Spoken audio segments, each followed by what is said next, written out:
राम नाम में कितनी ताकत होती है। दोस्तों, भगवान राम का नाम बहुत ही पवित्र और शक्तिशाली माना जाता है। मान्यता है कि रोज शाम राम का नाम जप करने से व्यक्ति के जीवन में सभी दुख दर्द खत्म हो सकते हैं और उसे संसार से विदा होने में मोक्ष की प्राप्ति होगी। कहते हैं, राम का नाम जप करने वाले व्यक्ति को उसके अभिमान, लालच, वासना, क्रोध और देश जैसी भावनाओं का भी अंत हो जाता है। राम नाम की ताकत के कारण ही बड़े बड़े पत्थर जिन पर राम का नाम लिख करके 100 योजन समुद्र पुल बांध दिया गया। राम नाम की अंकित अंगूठी को मुख में रखकर श्री भगवान जी के हनुमान जी के 100 योजन समुद्र को लांग गए। राम नाम की ताकत के कारण ही काशी नरेश को स्वयं भगवान राम खुद ही पार गए। दोस्तों, आज की प्रसंग बड़ा ही सुंदर है और ज्ञानवर्धक है, इसलिए इस कहानी को सुनने मात्र से ही मनुष्य के सारे पाप नष्ट हो जाते हैं और इस पृथ्वी पर वह जब भी जीवित रहता है सुख से अपना जीवन व्यतीत करता है। इसलिए इस कहानी को पूरा सुने, क्योंकि आधा अधूरा ज्ञान किसी काम का नहीं होता। तो चलिए शुरू करते हैं अत्यंत महत्वपूर्ण कथा को। इससे पहले यदि इस चैनल पर नए हो तो लाइक और सब्सक्राइब करें, वीडियो को लाइक और शेयर जरूर करें। दोस्तों, एक बार की बात है कि भगवान हनुमान जी अपने प्रभु श्री राम से अपनी माता के दर्शन करने के लिए जाने की आज्ञा मांगी, तो भगवान श्री राम ने उन्हें हर्ष आज्ञा प्रदान कर दी। हनुमान जी जब अपनी माता के दर्शन के लिए जाने लगे तो उसी समय काशी नरेश भगवान श्री राम के दर्शन करने के लिए जा रहे थे। तभी रास्ते में उन्हें देवर्षि नारद मिल गए। काशी नरेश के देवर्षि नारदों के चरणों में बड़ी ही शक्तिपूर्ण प्रणाम किया। नारद जी ने काशी नरेश से पूछा कि तुम कहाँ जा रहे हो। तब काशी नरेश ने कहा, हे देवर्षि, मैं भगवान श्री राम के दर्शन के लिए उनकी राजसभा में जा रहा हूँ। नारद जी ने उनकी बात सुनकर कहा, क्या आप मेरे लिए एक काम कर सकते हो। तो काशी नरेश ने कहा कि आप आज्ञा कीजिए। ऋषिवर, धरती पर ऐसे कौन से प्राणी हैं जो आपकी आज्ञा को न मानेगा, साहस करेगा। सभी लोग आपकी आज्ञा का पालन करेंगे, कृपया करके आज्ञा प्रदान करें। तब नारद जी ने मुस्कुराते हुए कहा, तुम राजसभा में प्रभु श्री राम के चरण कमलों में श्रद्धा भक्ति पूर्वक प्रणाम को अवश्य करना, किंतु उन्हीं के समीप में सिंहासन पड़ा हुआ है, उन पर भी महान तपस्वी विश्वामित्र जी बैठे हुए हैं, उनको प्रणाम मत करना। तब काशी नरेश ने पूछा कि ऐसा क्यों करना है ऋषिवर। फिर नारद जी ने उत्तर दिया कि एक दिन राजा को दूसरे राजा को प्रणाम करना शोभा नहीं देता, इसलिए विश्वामित्र भी अपने कभी राजा ही तो थे। तो नारायण नारायण कह करके नारद जी वहां से चले गए। फिर काशी नरेश भगवान श्री राम की सभा में पहुँचे और उन्होंने देवर्षि नारद के आदेश के अनुसार भगवान श्री राम के चरणों में बड़े ही श्रद्धा पूर्वक प्रणाम किया। परंतु महर्षि विश्वामित्र बैठे हुए थे, उन्होंने प्रणाम नहीं किया। उन्होंने इस उपेक्षा में महर्षि विश्वामित्र के हृदय की गहरी चोट पहुंची। राज्यसभा में मर्यादा की अवहेलना ही गई। भगवान श्री राम ने उनके चरणों के वचनों को सुनकर कहा, हे मेरी राजसभा में मेरे ही सामने उपेक्षा, मेरा भयानक तिरस्कार। उसी समय भगवान श्री राम ने प्रतिज्ञा की, और राजा को मृत्यु दंड दूंगा जिससे मेरे गुरु की उपेक्षा की है। मेरा प्रकांडी महान भगवान श्री राम की यह प्रतिज्ञा वायु के वेग में से चारों ओर फैल गई। तब काशी नरेश ने इस बात को सुना और उनका कंठ सूख गया। जीवन में निराश होकर वे दौड़े हुए नारद जी के पास पहुँचे और उनके चरणों में गिर गए। उन्होंने विनती भाव से कहा, देवर्षि, भगवान श्री राम ने आज सायंकाल तक मुझे मार डालने की प्रतीक्षा की। जब नारद ने कहा, मैंने भी सुनी है उस प्रतीक्षा को। श्री राम की प्रतीक्षा सर्वविदित है, रघुकुल रीति सदा चली आई। काशी नरेश रो पड़े और बोले, देवर्षि, मैंने आपके आदेश का पालन किया है, जैसे आपने कहा वैसे ही किया, कृपया मेरे प्राणों को बचाइए। नारद जी ने कहा, चिंता न करो, मृत्यु निश्चित ही है, टल भी सकती है। अगर श्री राम के बाणों के तुम्हारे प्राण जाएं तो तुम्हारा जीवन सफल हो जाएगा, किंतु तुम एक काम करो। नारद जी ने काशी से धीरे से कहा कि तुम हनुमान जी की माता अंजना के पास चले जाओ और जाते हो उनके चरण पकड़ लो। जब वह चरण को छुड़ाने के लिए कहे तब वो अपनी रक्षा के लिए उनसे अपनी वचन ले लेना। जब तक वह 3 बार तुम्हारी रक्षा का वचन न दे तब तक उसके चरण मत छोड़ना, बस तुम्हारा काम बन जाएगा। नारद जी इस बात को सुनकर काशी नरेश भागते हुए माता अंजनी के पास पहुँचे। जो माता अंजना भगवान श्री राम का नाम जप कर रही थी। रोते हुए काशीराज उनके चरणों में गिरे और प्रार्थना की कि माँ मेरी रक्षा करे। उन्होंने बताया कि एक बार राजा ने उन्हें शाम तक मार डालने की प्रतीक्षा की। तब माता अंजना ने उसे पूछी कि किसके और क्यों और यह प्रतीक्षा है।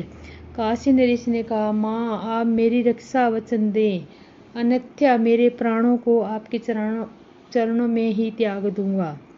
तब माता अंजना ने कहा, मेरे तेरे प्राण की रक्षा करना वचन देती हूँ। बड़े ही फुट फुट कर रोते हुए काशी नरेश अधीर होकर के पुनः प्रार्थना की, मुझे संतोष नहीं हो रहा, मेरे विश्वास के लिए यही बात आप 3 बार कहिए।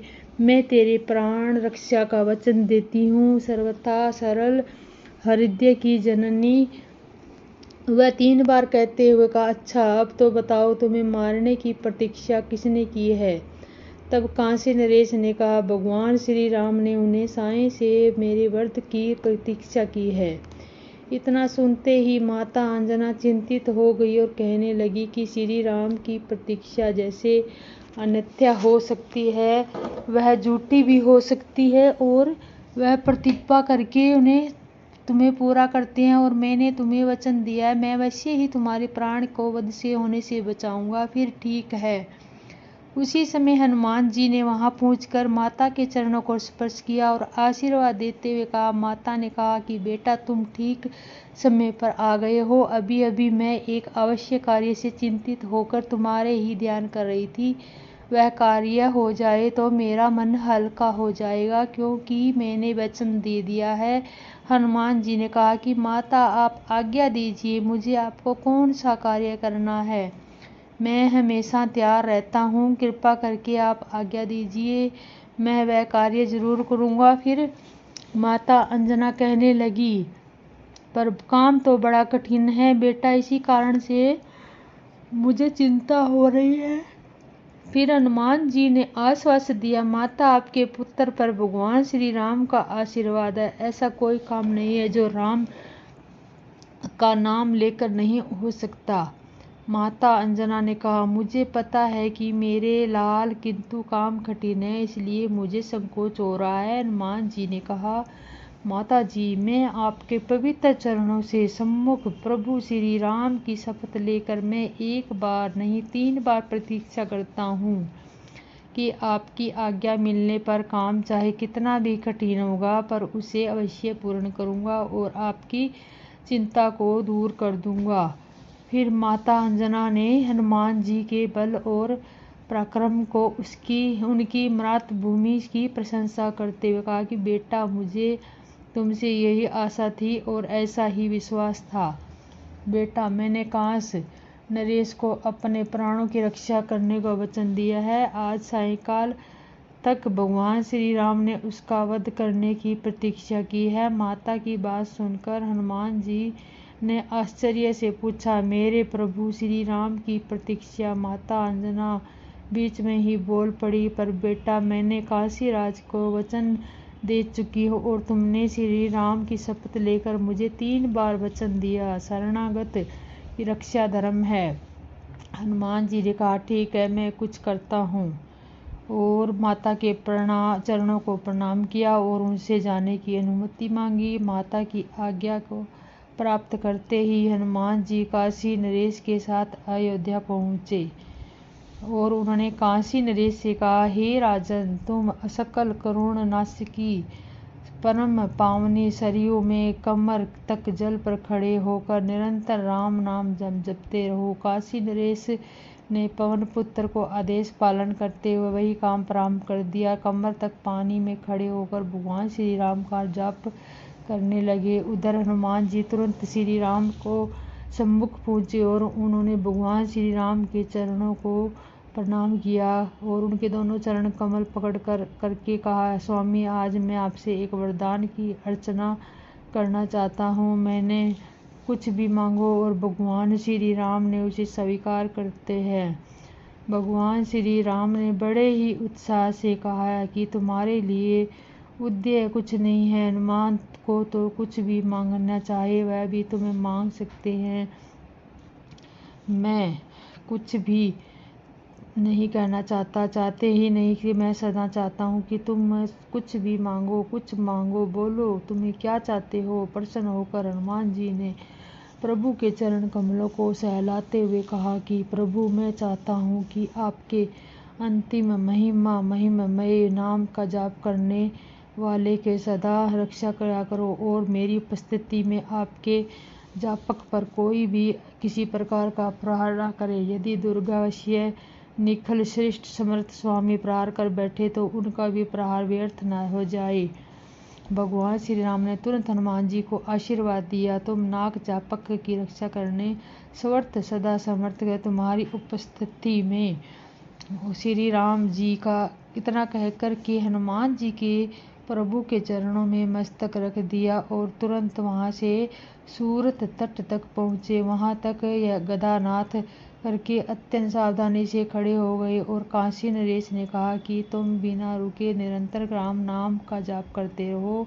स्थिति विचित्र हो गई है। एक और सर्वाधिक वध की परीक्षा और दूसरी ओर अन्य भगत हनुमान की उनकी रक्षा के लिए वचनबद्ध हो जाना। राज्य सरयू के जल में खड़े होकर प्रणाम भय से अनवरण रूप से राम नाम का जप करते थे और वर प्रातः हनुमान जी की उनकी रक्षा के लिए गदा ताने खड़े हुए थे। बात विद्युत की गति की तरह फैल गई और अयोध्यावासी समस्त बाल वृद्ध नर नारी को तुल सारे शरीर तट पर पहुँचे। प्रभु और सेवक प्रतीक्षा का पालन कर देश करो वहाँ पर एकत्रित हो। इसी बीच भगवान श्री राम जी वहाँ पहुँच गए और काशी नरेश को देख करके ये बाण चलाना शुरू कर दिया, लेकिन वह हैरान रह गई कि राम नाम के जाप के आगे सभी बाण विफल होते चले गए। क्रोधित से श्री राम को देखकर वशिष्ठ के बकाल हो गए। वशिष्ठ ने सोचा कि भगवान श्री राम की प्रतीक्षा को व्यर्थ हो सकती है और कहीं उन्होंने नरेश के साथ हनुमान जी को मार डाला और महान अनर्थ हो जाएगा। इससे वशिष्ठ भी उन्हें समझाने का प्रयास कर निकले। पवन कुमार श्री राम जी ने उनकी प्रतीक्षा पूरी होने के बाद निन्यानवे समाप्त होने के कारण उनका क्रोध बढ़ता जा रहा था और राजा को उनमें श्री राम के पावन प्रसर शपथ पर जन्म मरण के लिए सदा मुक्त हो जाएगा। एक राजा के लिए अपने स्वामी के सम्मुख इस तरह से तन के खड़ा हो जाना तुम्हारे जैसे सेवक के लिए कदाचित उचित नहीं है। तब हनुमान जी ने समय विनय पूर्ण कहा कि गुरुदेव, मैं त्रिलोक में अभी सर्वसमर्थ प्रभु श्री राम के समीप तन करके खड़ा हूँ। कल्पना नहीं कर सकता, मैं तो अपने प्रभु श्री राम और उनके वरदान की रक्षा करने आया हूँ कि यहाँ पर उपस्थित मेरा इससे अधिक सौभाग्य और क्या होगा कि मैं अपने प्राणों से अधिक प्रभु के राम के नाम और उनके वरदान की रक्षा करने के बाद उनके कमलों से छोड़े हुए उन्हीं के बाण शरीर त्याग करके उन्हीं में विलीन हो जाऊं। फिर वशिष्ठ ने महसूस किया कि उन्हें इस ज्ञान मूर्ति को विचलित करना संभव नहीं है। तभी महर्षि विश्वामित्र और अन्य लोग भगवान और उनकी भक्ति लीला को देखकर चकित और चिंतित रहे। ठीक उसी समय वशिष्ठ जी काशी नरेश कहा, नरेश, तुम महर्षि विश्वामित्र के चरणों को पकड़ लो। इस पर काशीराज के महर्षि विश्वामित्र के चरणों में गिरकर उनके असुरों से भरे हुए चरणों को भिगो दिया। महर्षि विश्वामित्र को देखकर उनका हृदय पिघल गया और उन्होंने श्री राम से कहा, श्री राम, काशी नरेश का अपराध प्रायश्चित